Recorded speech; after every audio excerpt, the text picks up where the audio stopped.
Buenos días, yo soy el doctor Carlos Pérez Valdés y tengo el placer de liderar otro tema, se llama hemorragia subaracnoidea aneurismática. ¿Qué es la hemorragia subaracnoidea? Es un volcado de sangre en el espacio subaracnoideo. Puede ser de origen traumático y no traumático.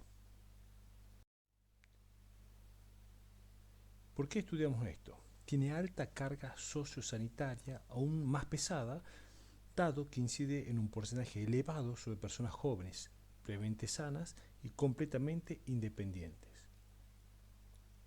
Es una enfermedad fulminante con temporalidad y complicaciones previsibles. El 20% de los pacientes muere antes de llegar al hospital y el 35% a los 30 días. Edad media de presentación es 50 años, pero tiene un pico entre 30 y 55. Riesgo más en mujeres que en varones a 1.6 veces. El resangrado constituye la complicación con mayor mortalidad. Más del 50% presenta vasoespasmo. Mortalidad global estimada entre el 26 al 36%. Antes de recibir atención médica, 12 al 15% y dentro de las primeras 24 horas el 25%. Aproximadamente un tercio de los sobrevivientes persisten con secuelas graves. La escala de Hanniges y la de los neurocirujanos dice que el mal grado tiene mayor probabilidad de desarrollar isquemia cerebral tardía. La evolución depende de las estrategias terapéuticas y el monitoreo multimodal. ¿Y cómo es la atención en el NOA? Deficiente. Como dijimos, los distintos personas de salud tienen conductas y tratamientos y diagnósticos arcaicos, de hace más de 20 años de evolución. Y esto lleva a que pacientes queden gravemente secuelados o que mueran. ¿Qué debemos hacer en el NOA? Transformar este tipo de personas de salud a través de la capacitación y el uso de tecnología en médicos del siglo XXI. ¿Y cómo debería ser la atención en el NOA? A partir de la capacitación, conseguir que los pacientes salgan con mínimas secuelas, sobrevivan y se reincidenten a la vida social y laboral. Entonces, vemos que en anatomía el espacio aracnoidea está formado por la aracnoides y la pía madre. La aracnoide en íntimo contacto con la dura madre, que es la que se encuentra adherida al hueso. En el espacio aracnoideo circula el líquido cefalorraquídeo. Acá vemos la anatomía del polígono de Willis, el que está formado por arterias de la rama de la carótida interna y ramas de las vertebrales que se unen y forman el polígono de Willis, que tenemos la arteria cerebral anterior, la arteria cerebral media, la arteria oftálmica y la comunicante posterior. Y de las arterias vertebrales se unen y conforman la arteria basilar, que da múltiples ramas terminando en las arterias cerebrales posteriores. Entonces tenemos una circulación anterior y una circulación posterior. Anterior, arteria cerebral media, carótida interna, y la circulación posterior, rama de la basilar. Vemos arteriografías. ¿Y cómo se distribuyen los ACV? ACV isquémico el 74%, ACV hemorrágico 36% y del hemorrágico el hemorragia subaracnoidea es el 20%, las malformaciones arteriovenosas son el 10% y el hematoma intraparenquimatoso, generalmente de etiología hipertensiva, el 70%. La hemorragia subaracnoidea puede ser traumática y no traumática. La no traumática, aneurismática, por hemorragia subaracnoidea cortical y causa desconocida, perimesencefálica o hemorragia subaracnoidea benigna. Los aneurismas cerebrales tiene predisposición entre 20 y 70 años, pero tiene una incidencia del 2% de la población en general. Pero aumenta al 18% en familiares directos en pacientes con aneurisma cerebral, el 80% son únicos, el 20% son múltiples, 10% de localización idéntica bilateral. Como dijimos, afecta más a mujeres que a varones. Y se clasifican según el tamaño: sacular, menor de 1,5 centímetros, mortalidad del 25%, globular de 1,5 a 2,5 y gigante mayor de 2,5, mortalidad del 41%. Y según la forma, sacular, poseen cuello y cúpula bien definido, fusiforme, difícil de definir el cuello, y disecante. El torrente sanguíneo penetra por los desgarros patológicos de la íntima y separa las capas arteriales. Y aquí vemos lo que dijimos: sacular, fusiforme y disecante. Como se ven pequeños, medianos y muy grandes. La localización puede encontrarse en cualquier parte del polígono de Willis, pero hay una cierta distribución. En la circulación anterior se encuentra el 90% de los aneurismas y el 10% en la circulación posterior, y afecta principalmente en las ramas de la carótida y en el cimiento de la arteria cerebral media. Entre la arteria cerebral media en la parte de nacimiento y en la distal lleva casi el 60%. Y existen factores de riesgo no modificables y modificables. ¿Cuáles son los no modificables? Las malformaciones vasculares, aneurismas cerebrales, el paciente nace con eso, malformaciones arteriovenosas, cavernosas, telangiectasia, la paremesis cefálica y idiopática, las trombosis venosa cerebral, las vasculopatías, vasculitis y colagenopatías, el uso de anticoagulantes, coagulopatías, discrasia sanguínea, leucemias, CID, infecciones, sepsis, meningitis, endocarditis y parasitosis, tóxicos, uso de cocaína, anfetamina, sildenafil, neoplasias cerebrales, intervenciones quirúrgicas, pero la más frecuente, traumatismo craneoencefálico. Y los factores de riesgo modificables es la hipertensión arterial, obesidad, tabaquismo, drogas con la cocaína y alcohol.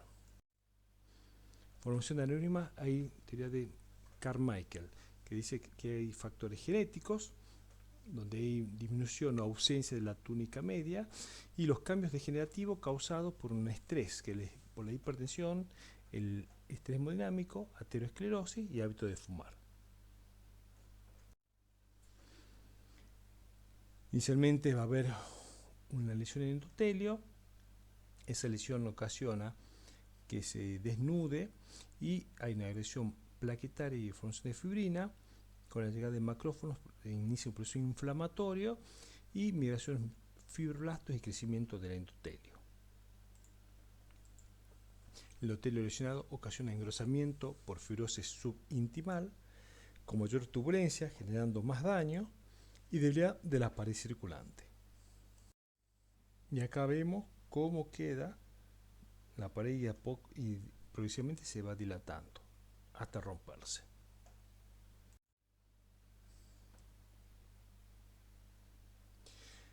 Los síntomas de hemorragia cerebral son cefalea, 74%, cefalea en trueno, de pico rápido, cefalea centinela, 2 a 8 semanas previas, de día al 43%, y riesgo de sangrado 10 veces. Náuseas y vómitos 77%, rigidez en nuca un 35%, fotofobia, pérdida breve de la conciencia en un 53%, puede haber un déficit local y aún presencia de convulsiones, una frecuencia del 20%. Y es más frecuente las convulsiones cuando hay presión intracraniana, la presión arterial muy alta, está afectada la arteria cerebral media y la arteria cerebral comunicante anterior, cuando mayor espesor, más grande es el coágulo de sangrado, la presencia de resangrado o un infarto maligno. Recordar, cefalea la peor de su vida, puede ceder con AINES y la localización no es patognomónica. ¿Cuándo debo sospecharla? Pérdida de la conciencia, déficit neurológico, una cefalea distinta a la habitual de aquellos que ya tenían y presencia de síntomas sistémicos. ¿Qué signos neurológicos son orientadores? Parálisis tercer par, que es aneurisma de la comunicante posterior, parálisis sexto par, hipertensión endocraniana, paraparesia y o abulia, aneurisma del cerebral anterior, hemiparesia con o sinafasia, aneurisma del cerebral media, hemorragias preretinianas, aumento brusco de PIC, mal pronóstico, ataxia, nistagmo, fosa posterior. Afección del tercer par y del cuarto. Y según la función pupilar, nivel de afectación y tamaños, diencefalomiosis, mesencefalomidriasis, protuberancia miosis, vulvar midriasis, compresión del tercer par craneal, anisocoria, midriasis fija de pupila afectada. ¿Y cuál es la fisiopatología? Se rompe el aneurisma y esto puede ocasionar la muerte por hipertensión intracraneal aguda o la presencia de cefaleas cuando es de menor volumen. Ese ruptura de aneurisma causa un brusco aumento de la PIC con caída de la PPC y esto puede llevar a la muerte por isquemia del tronco o pérdida de la conciencia. La caída de la PIC ocasiona una respuesta de salvataje, de aumento de la TAM, que puede ocasionar edema pulmonar neurogénico, convulsiones.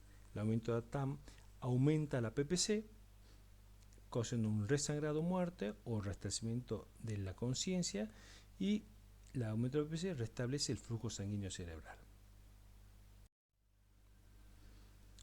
Existe una llamada regla de hemorragia soroidea de Ottawa que ha permitido tener alta sensibilidad y especificidad para orientarnos al diagnóstico de la hemorragia soroidea.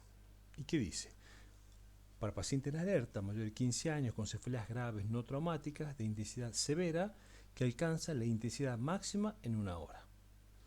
No se aplica para pacientes con déficit neurológico, neuromas previos, hemorragia soroidea, tumores cerebrales o antecedentes de dolores de cabeza similares. Se recomienda investigar más si se presenta por lo menos uno de los hallazgos. Síntomas de dolor o rigidez del cuello, edad 40 años, pérdida de conciencia presenciada, inicio durante el esfuerzo, dolor de cabeza en trueno, intensidad máxima casi inmediatamente, flexión limitada del cuello al examen, el meningismo. Los diagnósticos diferenciales para esta cefalea de aparición repentina serían hemorragia soroidea traumática, meningitis, encefalitis, arteritis, síndrome de vasoconstricción cerebral reversible, glaucoma, emergencia hipertensiva, ACV, hemorrágico isquémico, de los otros, intoxicación con monóxido de carbono, hipertensión intracraneal, hipotensión intracraneal, trombosis venosa central, masa ocupante, tumores quiste, disección de arteria cérvico-craneal, apoplejía hipofisiaria. Y cuando un paciente ingresa a nuestro servicio, debemos hacer la reanimación según la TLS, en la ABCD. Debemos hacer un examen neurológico completo, escala de Glasgow, Handy-Hess, pupilas, un buen interrogatorio, anamnesis del inicio de los síntomas, antecedentes personales, buscando los factores modificables o no modificables, los exámenes complementarios, laboratorio, rutina, coagulograma, perfil cardíaco, la tomografía de cerebro sin contraste para poder realizar la escala de Fisher modificada, electrocardiograma, fondo de ojo, edema de papila, hemorragia subra y aloidea, y evaluar la punción lumbar. Debemos manejar el dolor con generalmente paracetamol y opiáceos. La escala de Glasgow que ya conocemos, la escala de Handy-Hess que habla, que tiene 5 grados, grado 1 al 5, donde 1 es el mejor grado y 5 es el peor. El grado 1 tiene un la escala de Glasgow de 15, el paciente está lúcido, asintomático o con cefalea leve con sus signos meningios leves. Grado 2, un Glasgow de entre 14 o 15, bradisíquico, cefalea moderada e intensa, meningismos y pares craneales pueden estar afectados. Grado 3, de 12 a 14, el Glasgow, el paciente obnubilado, confuso, con déficit motor leve, más el pares craneales. Grado 4, un Glasgow ya más deteriorado, de 11 a 8, estupor, puede haber hemiparesia moderada a severa, rigidez de decorticación y trastornos neurovegetativos. Y grado 5, un Glasgow menor de 8, coma profundo, rigidez de descerebración, aspecto moribundo. Y la vieja escala decía que el grado 1 tenía una mortalidad del 0 al 5% y sobrevida del 70%, pero grado 4 y 5, una sobrevida entre menos del 20 y 10 con una mortalidad entre 70 a 100. Estos pacientes, según la escala de Handy-Hess, tienen mal grado. Están mal, pero no tan mal. Y hay que tener cuidado con las profecías autocumplidas. ¿Qué significa esto? Evitar la conducta nihilista, que es el paciente está mal y no hay nada que hacer. El mal grado puede deberse a falta de reanimación, o una evaluación insuficiente, puede mejorar con un tratamiento relativamente sencillo, por ejemplo, una paciente que tiene hidrocefalia, le ponemos un cateterismo y le evacuamos y bajamos la hipertensión intracraneana. Ese estudio se basó en la escala para dar pronóstico, es de 1968. En centros especializados, los pacientes con escala de Handy-Hess 4 y 5 tienen mejor pronóstico, sobrevida y escala funcional a largo plazo hasta un 34%, con buena funcionalidad y calidad de vida.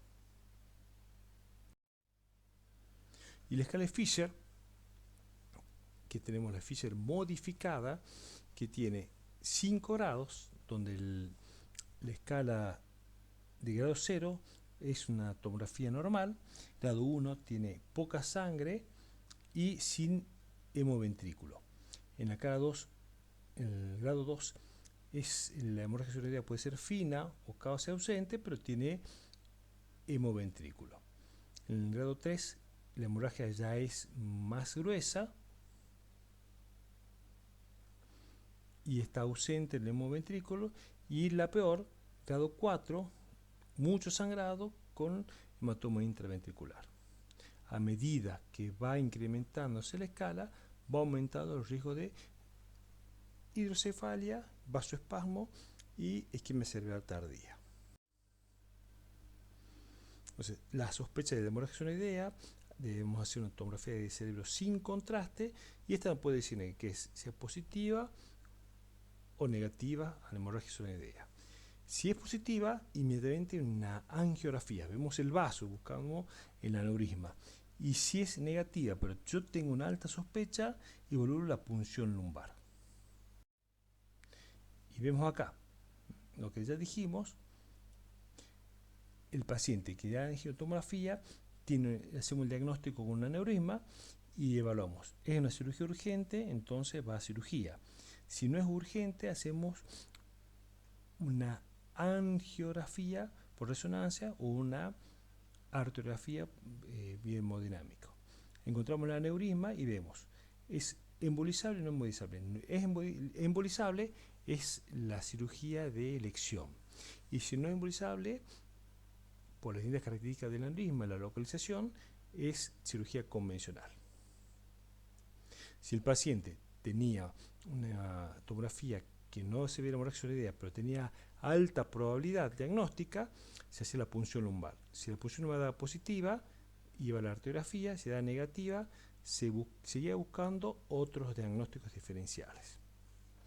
Si no se encuentra el aneurisma en la arteriografía o en la angioresonancia, se debe repetir el estudio entre 2 o 3 semanas.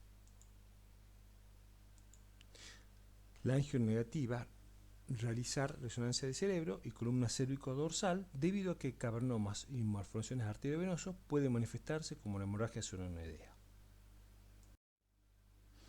La punción lumbar se debe realizar cuando el ataque es normal y se sospecha la hemorragia senoidea en forma importante. No debe hacerse un ataque previa con el riesgo de hernia o resangrado y contraindicado cuando se sospecha hipertensión endocraniana. Esta en el medio, las nuevas recomendaciones no es imprescindible. Punción lumbar, ¿qué vemos? Líquido cefalorraquídeo hemático, centrifugar y observar la presencia de líquido amarillento o buscar bilirrubina por espectrofotometría. El líquido cefalorraquídeo con mucha sangre, hacer la prueba de los 4 vasos, que significa que puede haber sido la presencia de sangre por una punción traumática. A medida que se vaya aclarando en cada vaso, es menos probable que el paciente tenga una senoidea y es más probable que sea por punción.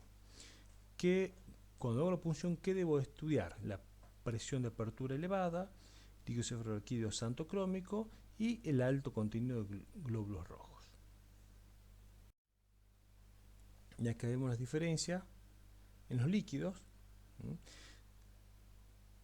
La xantocromía depende de la decoloración amarillenta causada por productos de degradación de la hemoglobina, de oxihemoglobina y bilirrubina. ¿Hay falsos positivos? Sí. La hiperbilirubinemia, paciente ictérico, mayor de 10 miligramos por decilitro, y cuando el paciente tiene muchas proteínas. Y si fue ya previamente realizada una punción lumbar. Entonces, hemorragia senoidea, dijimos que la TAC da positivo y hacemos la clasificación de Handy-Hess. Y lo dividimos en grados 1, 2, 3, que es angiografía, y si grado 4 o 5, angiografía diferida. Existen complicaciones de la hemorragia senoidea que pueden ser neurológicas o sistémicas. Las neurológicas: resangrado, vasoespasmo, edema cerebral, hidrocefalia, despolarización cortical propagada. Resangrado: es una incidencia del 50% en los primeros 6 meses, mayor riesgo durante el primer día del sangrado. Es una emergencia, lo cual son los factores de riesgo. Un peor grado neurológico, Handy-Hess alta, Fisher alto, tamaño del aneurisma mayor a 12 milímetros, que sea del sexo femenino, una tensión arterial sistólica elevada, mayor de 170, 169, y la presencia de drenaje ventricular. Clínica: náuseas y vómitos, depresión brusca del nivel de conciencia, un nuevo déficit neurológico y paro cardíaco respiratorio. Se podría usar un tratamiento antifibrinolítico.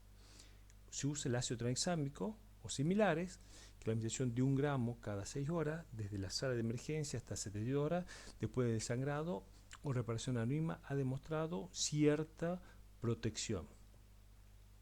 Disminuye la incidencia de sangrado en 10 al 2%, no se registró aumento de incidencia del déficit isquémico tardío. Adams y colaboradores analizaron 3 estudios que mostraron una significativa reducción del resangrado en aquellos tratados con antifibrinolíticos, pero 1/3 de los pacientes tratados al día 14 tuvieron peor evolución que los no tratados. Por consiguiente, solo se recomienda 3 días o se suspende si se va a realizar la arteriografía y embolización. Otra complicación, tenemos el vasoespasmo. Definición: una condición que cursa con reducción del calibre de la luz de la arteria de los vasos subaracnoideo cerebral, con la consiguiente disminución del flujo sanguíneo a las áreas perfundidas por el vaso comprometido. Manifestaciones clínicas el 30%, pero angiográficas lo vemos hasta el 60%. En pronóstico grave tiene el 15%. Periodo es más frecuente a partir del día 4, con el pico en el día 11 y presente hasta el día 21. La clínica puede haber fiebre, cefalea, mayor déficit motor, deterioro del nivel de conciencia, poliuria, crisis convulsiva. Consecuencias: disminución de la disponibilidad de oxígeno, alteración de la autorregulación, isquemia cerebral. El vasoespasmo puede ser local, segmentario, difuso, asintomático, sintomático, proximal o distal, y así como su método diagnóstico puede ser angiográfico, ecosonográfico o por perfusión. ¿Qué hacemos con el vasoespasmo? Usamos nimodipina, que mejora el outcome neurológico, es decir, los resultados neurológicos a largo plazo. Hay una disfunción endotelial, uso de simvastatina, principalmente en aquellos pacientes que ya utilizaban, y el magnesio, consiguiendo una normomagnesemia. Manejo hemodinámico, euvolemia y utilización de terapia hipertensiva, y en caso de terapia endovascular, angioplastía con balón y uso de vasodilatores intraarteriales. El vasoespasmo puede ser funcional y estructural. En la estructural hay edema y proliferación de la íntima, necrosis del músculo liso, infiltración de la media por linfocitos, células plasmáticos y macrófagos. Hay daño endotelial con fibrosis subintimal y degeneración de los nervios perivasculares con degeneración de sus terminales. Y el funcional es ocasionado por la presencia de oxihemoglobina, de metahemoglobina y ion superóxido. La metahemoglobina es liberación de prostaglandinas y afecta los ácidos grasos de la membrana. Y el ion superóxido produce radicales hidrófilos, peroxidación lipídica, daño de la membrana y liberación de calcio. Otra complicación, la hidrocefalia. Es una emergencia, una frecuencia entre 8 y 34%, es aguda dentro de las 24 horas, subaguda hasta la semana de sangrado y crónica a partir del día 11. Factores asociados a mayor riesgo de hidrocefalia: que haya una hemorragia intraventricular. Ojo con esto, es cuando ustedes vean hemoventrículo, alto riesgo de hidrocefalia. Aneurisma de la circulación posterior, tratamiento con agentes antifibrinolíticos y baja puntuación de Glasgow en la presentación. Sabemos que hay una dinámica normal del líquido cefalorraquídeo, se produce en los plexos coroideos, en las cavidades subaracnoidea perivascular, y se reabsorbe en las unidades aracnoideas, venas peridurales y vainas perinerviosas. Va circulando por los ventrículos laterales, a través del agujero de Monroe, pasa el tercer ventrículo, en el acueducto de Silvio, el cuarto ventrículo, y en forma de Magendie y Luschka al espacio aracnoideo, en cisternas y en la región espinal. Y acá vemos cómo circula. Hidrocefalia aguda, vamos a ver que es característico del paciente que tiene un ingreso, que se ven las circunvoluciones en un paciente que ha sangrado, y vemos hacia abajo que empeora el estado neurológico, persiste y se incrementa en el tamaño de las cavidades ventriculares y cisternas, con presencia de sangre y borramiento de las circunvoluciones. Recuerden la teoría de Monroe-Kelly. Si en el parénquima o cualquier otro elemento se incrementa la presión, debe ser compensado con la salida del otro elemento. ¿Cuál es el más frecuente? La salida del líquido cefalorraquídeo. Paciente con edema cerebral, borramiento de las circunvoluciones cerebrales, lo primero que debería salir es líquido cefalorraquídeo. Si persisten los ventrículos y la cisterna, es porque probablemente el paciente tiene un cierto grado de hidrocefalia.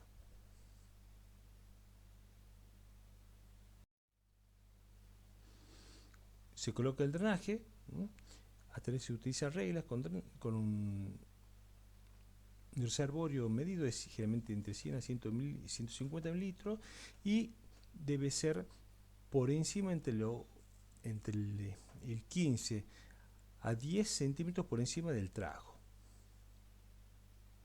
que se va a recolectar en forma estéril a una bolsa. Acá vemos ubicación a nivel del cero, y que se puede usar si el cirujano colocó un drenaje ventricular. Podemos agregarle un traductor de TAM y poder medir la PIC, como vemos en este. Una forma artesanal debe hacerse con todo el sistema estéril para disminuir los riesgos de meningitis postquirúrgica. Muy fidedigno en la valoración de la PIC. El edema cerebral global en el ingreso refleja una incuria isquémica difusa, consecuencia de una parálisis vasomotora, aumento del volumen sanguíneo cerebral, aumento de la PIC. Y puede haber un desarrollo tardío entre el día 2 y 16, consecuencia de anormalidades circulatorias, posparo cerebral, espasmos microvascular, isquemia cerebral, autorregulación abolida, empeoramiento del edema por la vieja de tratamiento triple H. Aquí vemos el edema cerebral y algunos signos de tomografía: pérdida de diferenciación cortical de sustancia gris y sustancia blanca, hipodensidad de la sustancia blanca, pérdida de las inconvoluciones y los surcos, colapso de los ventrículos y cisternas, depresión de la línea media y herniaciones. Y una característica es la clasificación de Marshall, en donde grado 1 a grado 3 vamos viendo cómo va progresando el edema cerebral.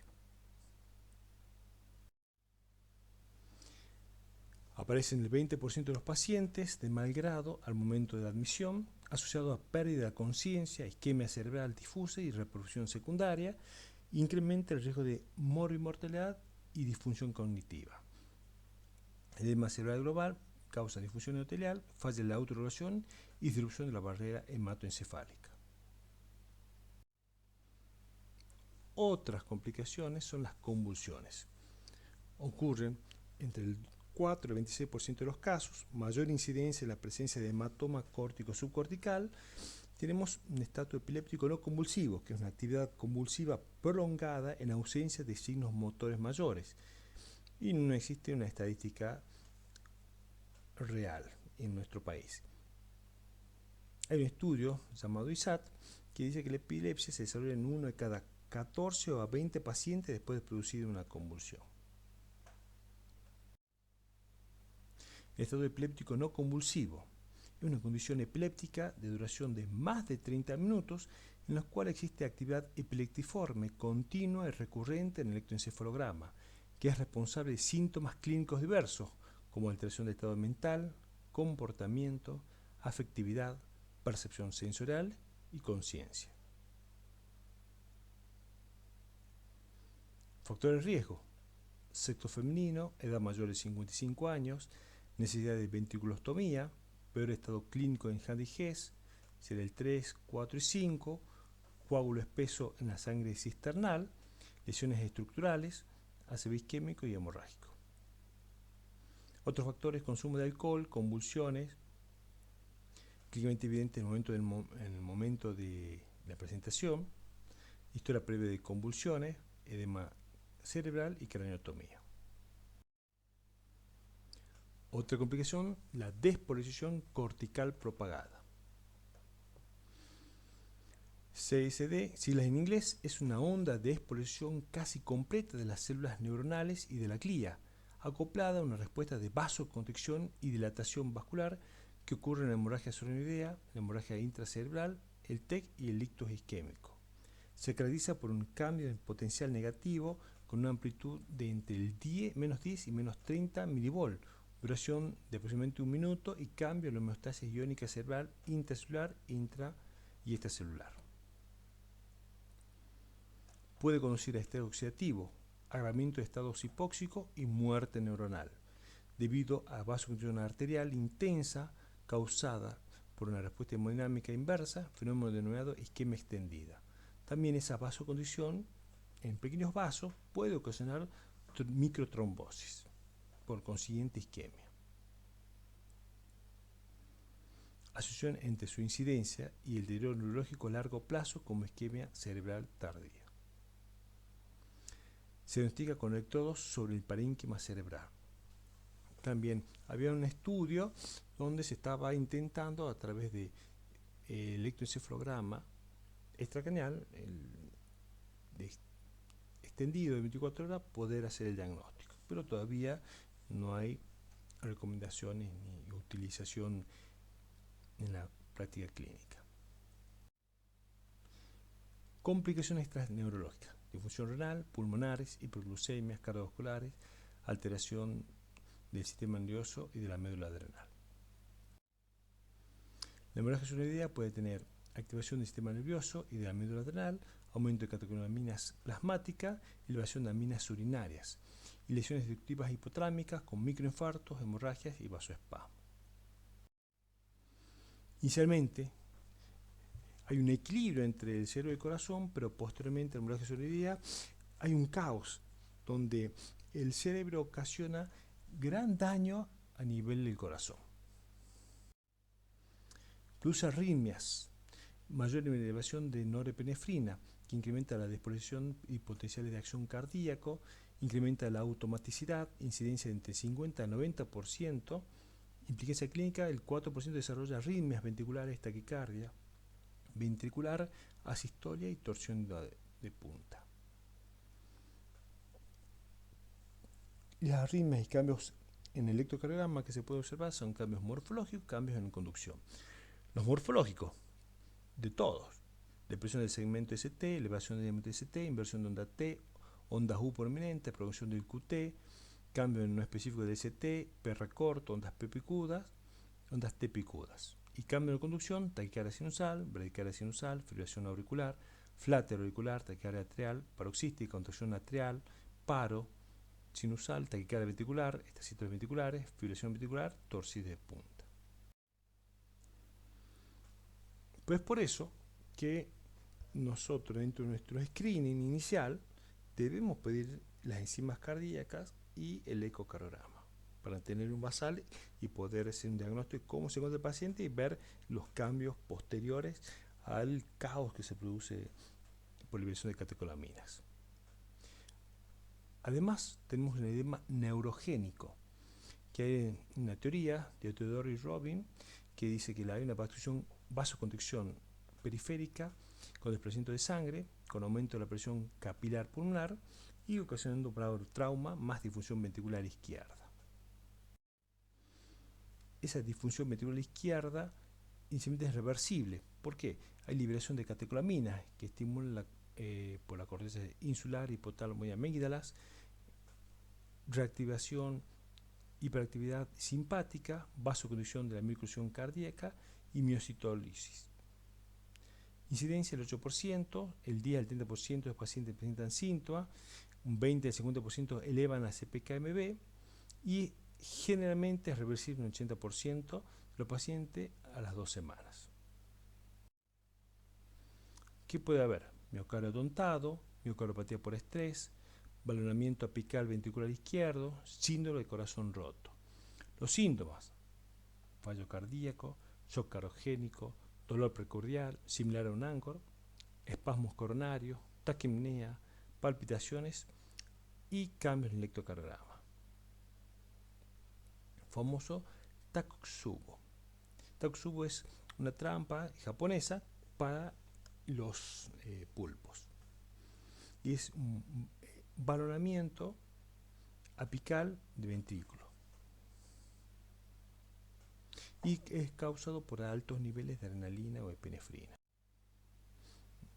que va de a poco el sistema nervioso actuando, causando una hiperactividad adrenérgica con un atontamiento y lesión muscular, principalmente las fibras musculares y del síndrome de conducción.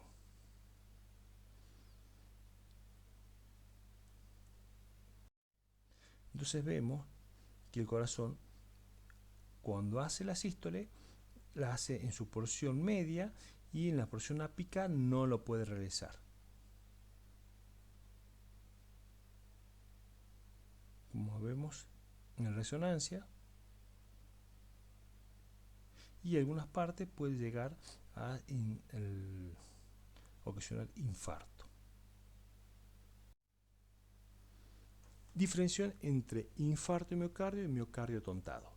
falta de correlación entre los cambios de electrocardiograma y alteración de la motilidad, falta del patrón electrocardiograma característico de distribución vascular coronaria, y niveles de troponina I menores a 2,8 nanogramos por mililitro en pacientes con fracción de sea menor a 40%. También tenemos respuesta neuroendocrina, aumento del cortisol, catecolaminas de vasopresina, aumento del péptido natriúrico atrial, péptido cerebral atrial. Las pérdidas de sodio y de agua aumentan y se altera el sistema de angiotensina aldosterona, contribuyendo a la hiponatremia. Tenemos complicaciones extraneurológicas, síndrome de derrame sal cerebral, secreción inadecuada de hormona antidiurética y diabetes insípida. Se produce CIRS con alteraciones inmunológicas, incremento de la interleuquina 6 y 8, y oculares, síndrome de Tarson, hemorragia suero-hialoidea y hemorragia vítrea. Los trastornos hidroelectrólicos más frecuentes tenemos hiponatremia e hipernatremia. La hiponatremia tenemos, es mucho más frecuente de todo, derrame de sal cerebral, que causa un normo o una hiponatremia con hipovolemia, poliuria, con sodio y agua aumentado. Y la secreción inadecuada de hormona antidiurética, que es una hiposmolaridad plasmática, más una hiperosmolaridad urinaria, más un sodio bajo y normovolemia con poliuria hipertónica. ¿Qué característica tiene? Que uno es derrame de sal cerebral, hay hipovolemia, y en la SIJA hay normovolemia, porque tiene un mecanismo de escape. En el derrame de sal cerebral hay reposición de volemia, construcción fisiológica, el uso de fluorocortisona y menos carga de sodio hipertónico. En el SIJA, restricción hídrica, y en la hipernatremia, diabetes insípida, que es una poliuria con agua libre, orina hipotónica, hipernatremia severa, presencia de edemas, hiperosmolaridad plasmática, que se indica agua libre y desmopresina. Por consiguiente, nunca hay que indicar desmopresina y agua libre en un paciente que tiene un derrame de sal cerebral, porque empeoraríamos el daño neurológico.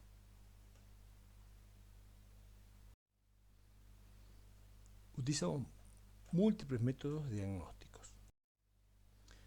Tomografía computada es una técnica que debe ser con técnicas paralelas al paladar duro.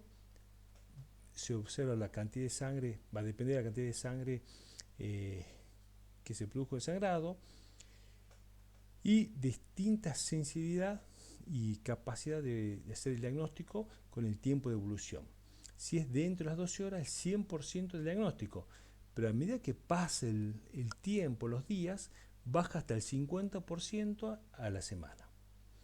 También, cuando el paciente tiene mayor anemia, es posible no observarla, porque se transforma en característica isodensa.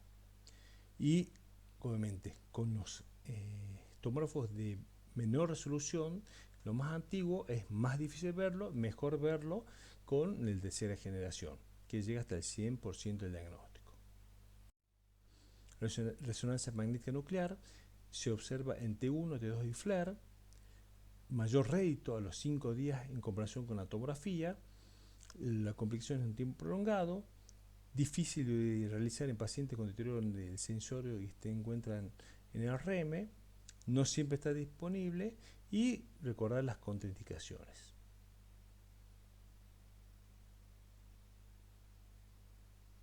Acá vemos hemorragias con hiperintensidad.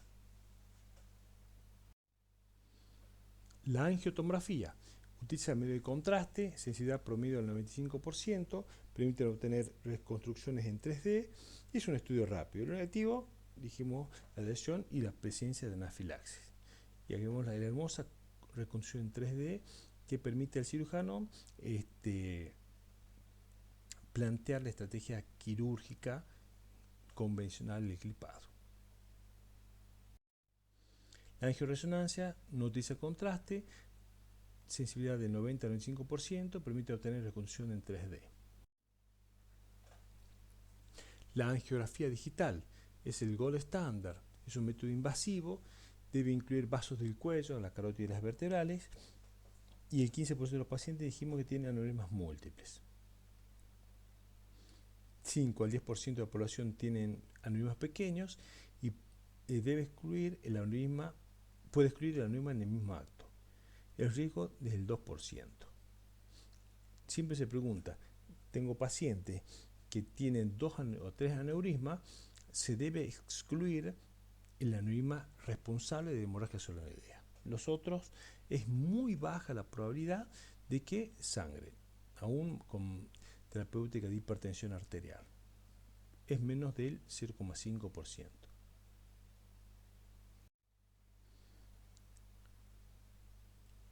Y acá tenemos una imagen de aneurisma cerebral por angiografía. Vemos aneurisma de circulación posterior que tiene tendencia a tener hidrocefalia y hemoventrículo con edema. Vean el borramiento de las circunvoluciones, presencia de los ventrículos y sangre. Entonces este diría que tiene edema cerebral e hidrocefalia. Acá se ve el aneurisma de circulación posterior en las arterias vertebrales. Ruptura del aneurisma de la arteria cerebral media que simula un ACV hemorrágico hipertensivo. Si uno no estuviese en la población de riesgo y las características del paciente, pensaría que es un hipertensivo. ¿Qué característica sería? Que una persona que es mucho más joven y tiene tendencia a ser mujer y que tiene comportamiento, digo, más sintomático, más cefalea, y si de ahí deberíamos ahondar en estudios linear vasculares para ver si tiene vasoespasmo. Generalmente el ACV hemorrágico intraparenquimatoso hipertensivo no realiza vasoespasmo. Tenemos una característica de hemorragia solenoidea perimesocefálica o benigna, que se localiza en las cisternas peritroncales, no se extiende más allá de la cisura silviana lateral ni a la parte anterior de la cisura interhemisférica. Puede ocurrir sedimentación dentro del ventrículo, hidrocefalia, puede ocurrir una pequeña extensión dentro del parénquima. Las causas de hemorragia solenoidea perimesencefálica son neurismáticas, la pequeña arteria basilar, arteria cerebral posterior y la pica, y no reumática de origen venoso, capilar, ruptura de arterias penetrantes, pequeñas malformaciones arteriovenosas, disección de arterias de corto segmento. Y acá vemos unas imágenes de hemorragia perimesencefálica y la imagen de pequeño aneurisma. Hemorragia solenoidea, lesión de bulbo,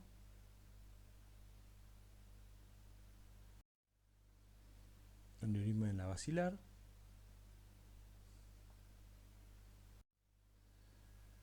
igualmente un gran aneurisma en la filiación de la basilar y donde se divide con las arterias cerebrales posteriores.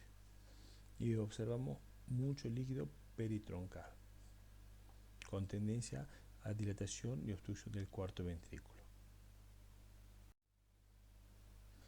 Acá pasamos a una hemorragia solenoidea de la convexidad. Realmente debe ser considerado como un síndrome distintivo.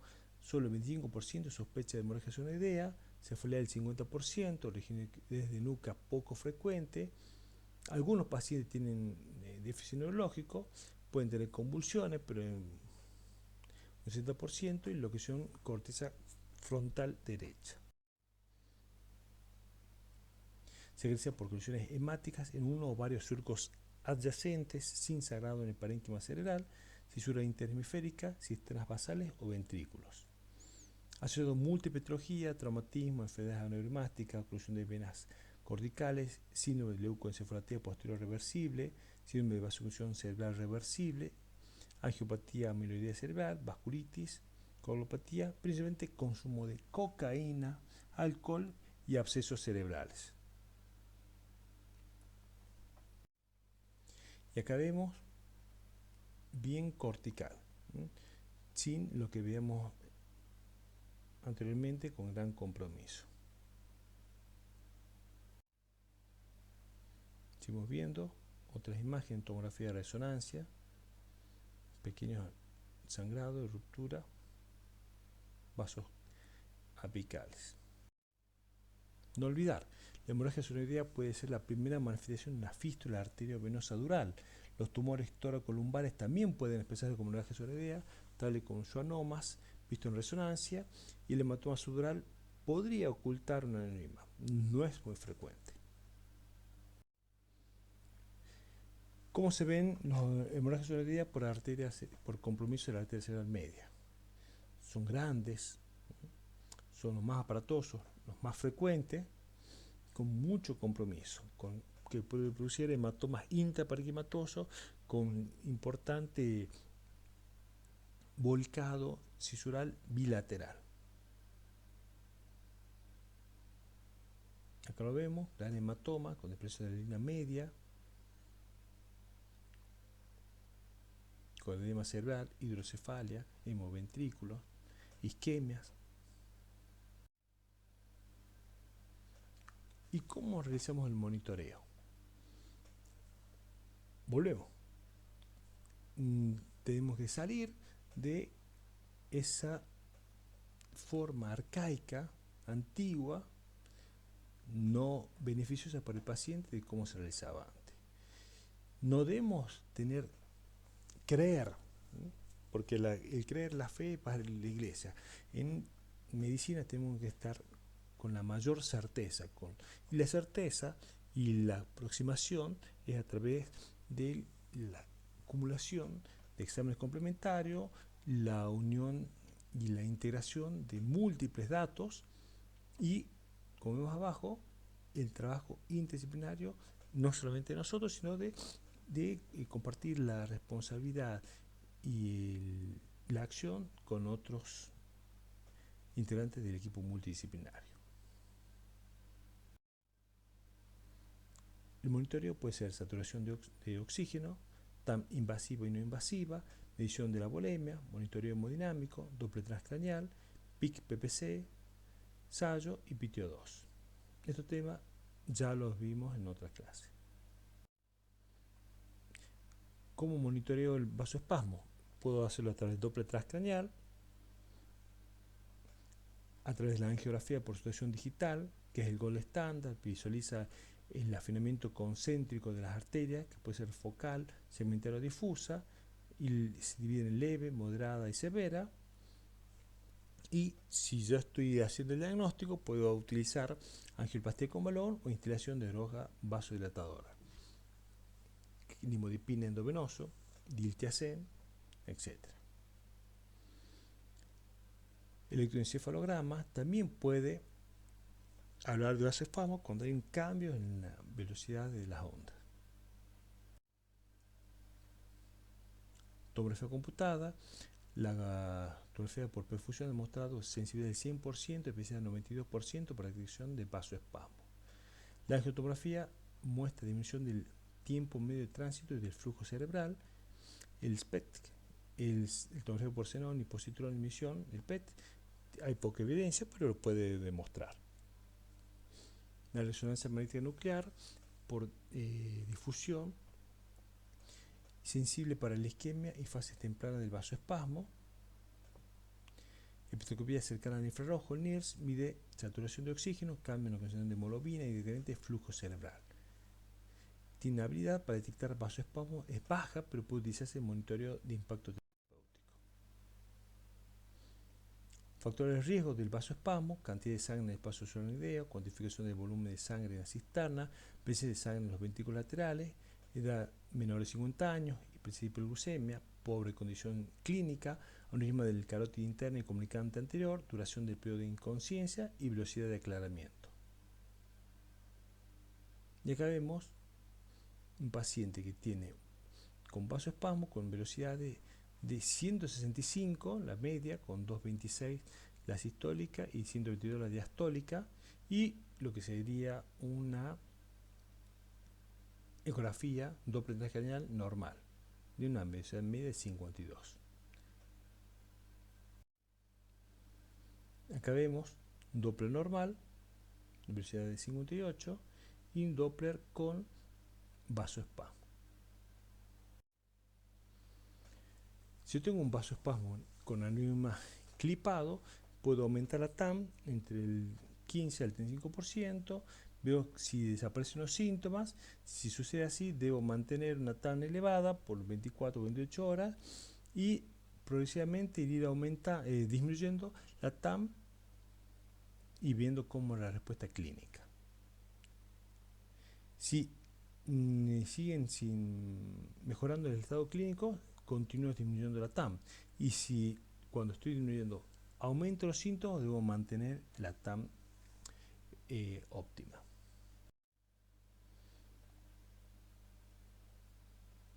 Y si el paciente aumenta la TAM pero continúa con un foco, debo de realizar una TAC y veo si tiene presencia de isquemia.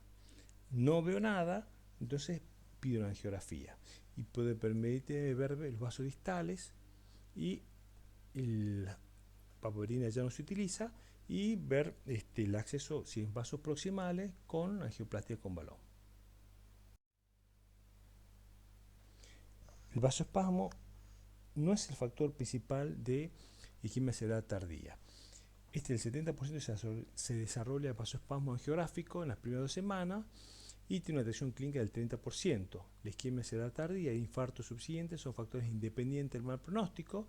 Existe presencia de infarto en lugares no relacionados con el territorio del vasoespasmo y la prevención y el tratamiento del vasoespasmo angiográfico no se traduce necesariamente con mejor evolución.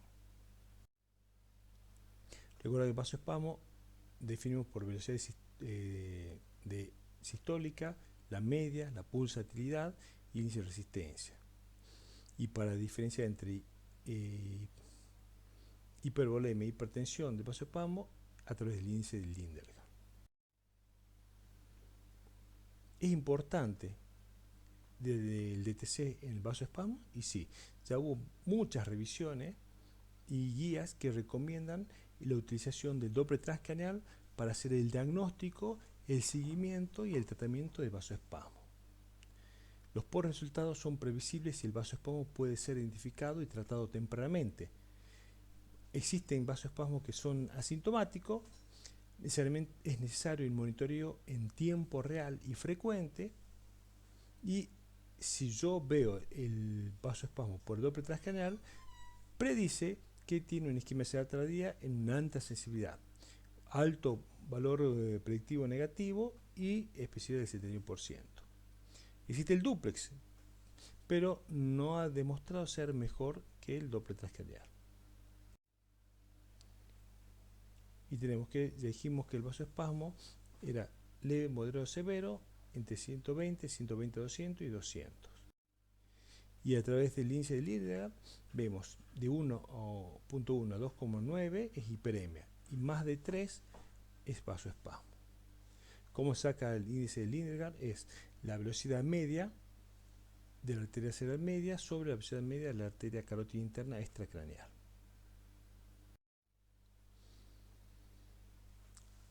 Y vimos que el vasoespasmo va a depender diagnosticado por el Doppler transcranial, que es el periodo dependiente, ver los factores a considerar, si hay cambio en la PCO2, ventilación mecánica, espacio muerto, hipertensión intracraniana, formación de hematoma, efecto de masa, presencia de hidrocefalia, enfermedad vascular persistente, variedad anatómica, volemia y presión arterial. ¿Y cuánto tiempo debo monitorear? Doppler transcranial basal y lo ideal hacer una angiografía. Y debo hacer un seguimiento durante los 14 días.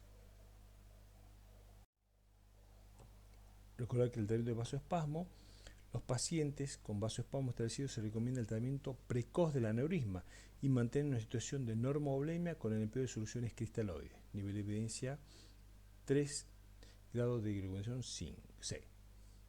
El empleo de terapia basada en hipertensión con o sin hipervolemia puede ser considerada una opción terapéutica alternativa en el vasoespasmo establecido, siendo potencialmente perjudicial en los pacientes con signos de sobrecarga hídrica.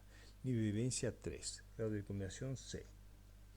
En caso de vasoespasmo resistente o en aquellos pacientes en los que el aumento de la volemia y de la presión arterial causa efectos secundarios sistémicos, se puede recurrir al intervencionismo neurovascular. Otro método de diagnóstico, el electroencefalograma, es una operación neurofisiológica que se basa en el registro de actividad bioeléctrica. Dijimos que puede ser estándar, prolongada, intermitente y continua. Y es importante, y más en hemorragia idea, que hay pacientes que pueden desarrollar estado epiléptico no convulsivo. Y en este estudio, presentado en la neurocirugía del 2007, que se estudiaron 386 pacientes y 11 presentaron estado epiléptico no convulsivo. ¿Cómo se evidenció? Con caídas de Glasgow de 2 o más puntos, no explicado por vasoespasmo o alteraciones metabólicas o infección o desangrado. Y se diagnosticó con electroencefalograma continuo. También otro estudio, realizado en 2015, se hizo la detección del electroencefalograma de convulsiones a través del electroencefalograma monitoreo continuo en pacientes críticamente enfermos.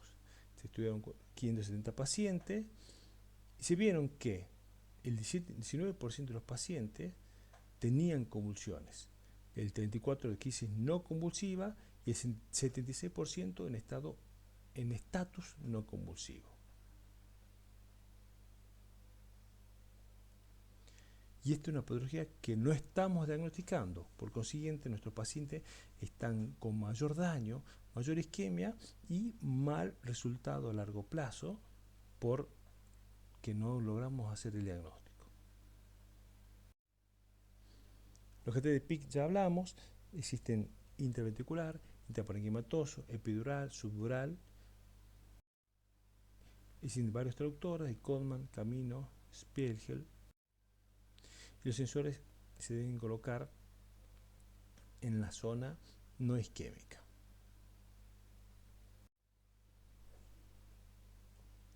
Y hay varios umbrales terapéuticos.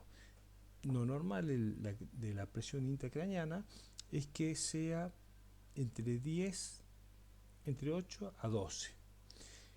Más de 15 hay distorsión de la línea media, y principalmente si tiene más de 5 milímetros la desviación, descompresivas y lesión del lóbulo temporal. Si tiene entre 20 y 22, en un paciente que está controlado, es esperable, pero lo ideal es un control estricto, y 25 después del quinto día con clínica y TAC mejores.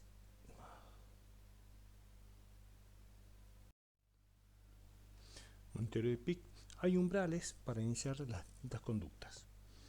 Entre 15 y 18 milímetros de mercurio se empieza a iniciar el protocolo de monitoreo para ver si ese valor es patológico o no, y ver la perfusión, si está afectando la oxigenación y si está produciendo isquemia o no.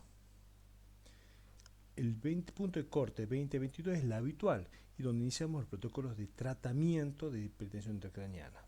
Pero en los pacientes que tienen carotinomía descompresiva, tienen distorsión de la línea media mayor de 5 milímetros o lesiones del lóbulo temporal, el punto de corte es 15 milímetros de mercurio.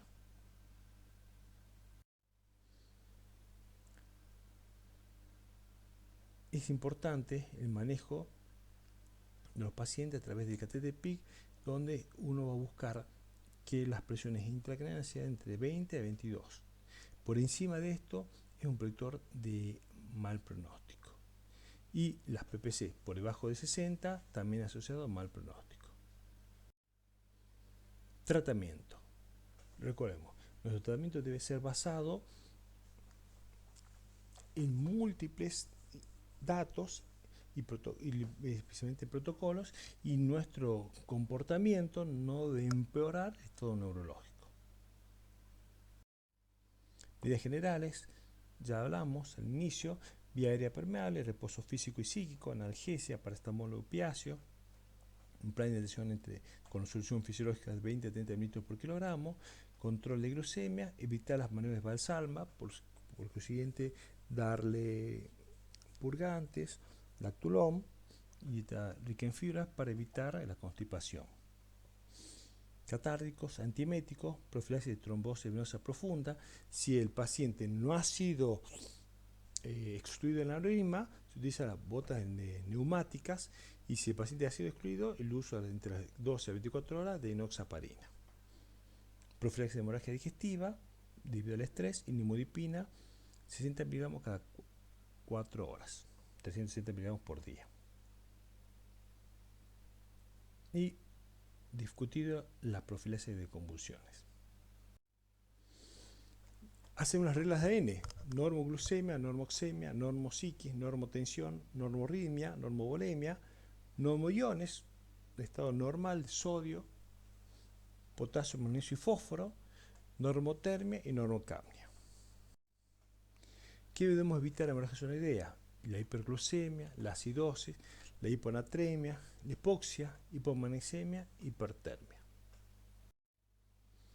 Objetivo de seguimiento: debemos controlar el dolor, la tromboprofilaxis, conseguir una PCO2 entre 35 y 40 milímetros de mercurio, magnesio entre 1.6 y 2.6, temperatura menor de 37,5, glucemia menor de 200 y generalmente mayor de 100, reponer pérdidas y natremia entre 140 y 150 miliequivalentes.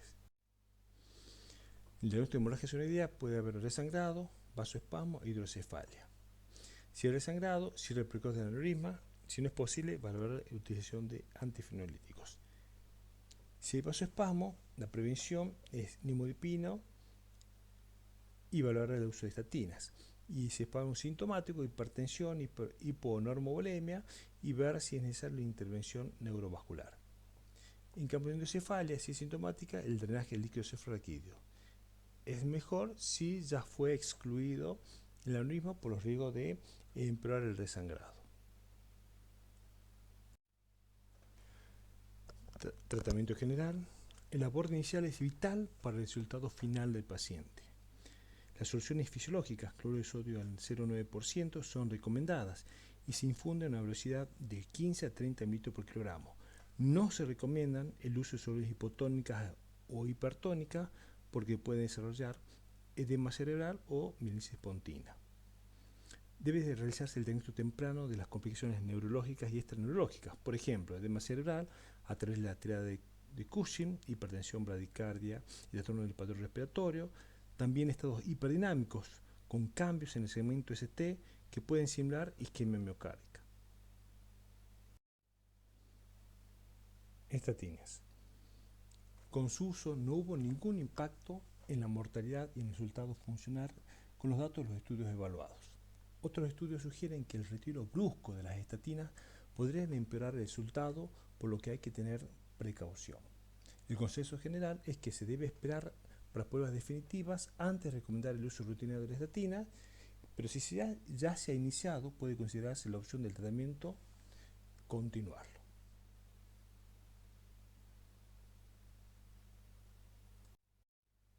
Los anticonvulsivantes, el índice de complicaciones se incrementa con el uso de anticonvulsivantes sin indicación adecuada.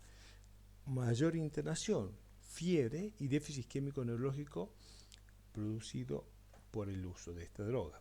Adecuada selección de pacientes, pobre estado neurológico, presencia de hipertensión intracraniana, hematomas intraparenquimatosos, córtico, subcortical. Tratamiento de vasoespasmo cerebral. Con esto podemos entender que el escenario clínico es muy diferente en cada paciente y debemos reservar la unidad de cuidado intensivo a los siguientes pacientes: paciente que tiene hemorragia senoidea sin oclusión aneurismática, clip o espirales y sin vasoespasmo; paciente con hemorragia senoidea sin oclusión aneurismática con un vasoespasmo; paciente con hemorragia senoidea con oclusión aneurismática sin vasoespasmo; y paciente con hemorragia senoidea con oclusión aneurismática con vasoespasmo.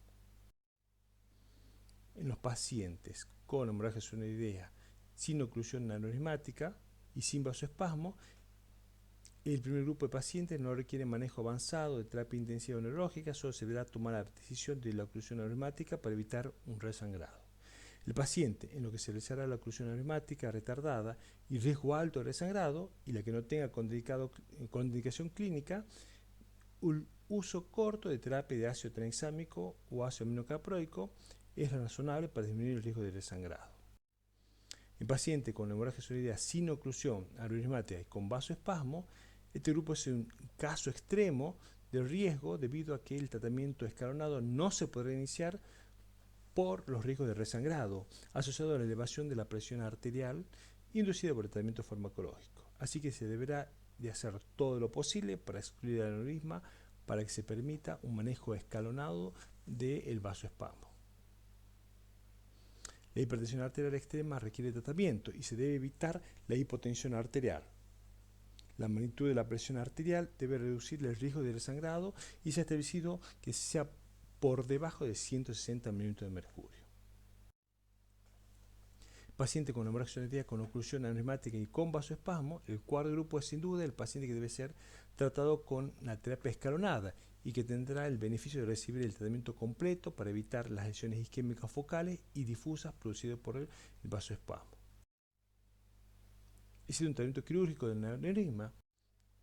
Tenemos la embolización con COIS, que se introduce un catéter por la región inguinal, se llega hasta los vasos del cráneo y se introducen COIS, son como alambres que van tapando progresivamente el aneurisma hasta lograr la oclusión completa.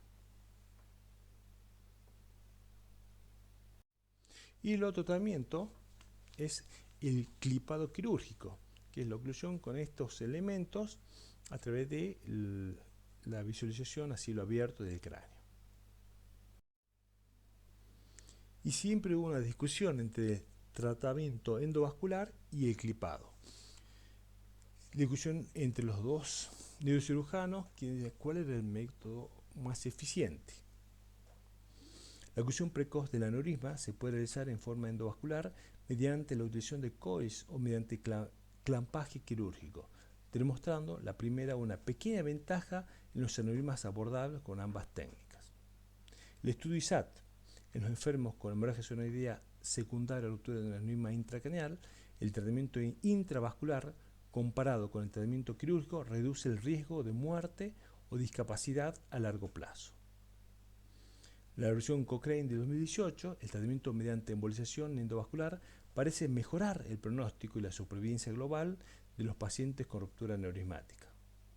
Se observó menor tasa de meningitis postquirúrgica, menor tiempo de internación y de ARM y disminución de los costos de internación. Y recuerden, predictores pronósticos.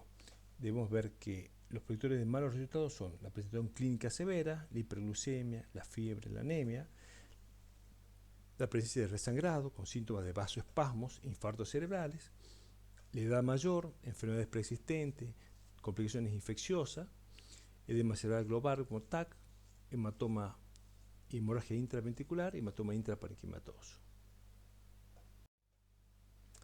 Gracias por su atención y recuerden, el estudio, la capacitación y la simulación permite que la capacitación salve vidas. Muchas gracias.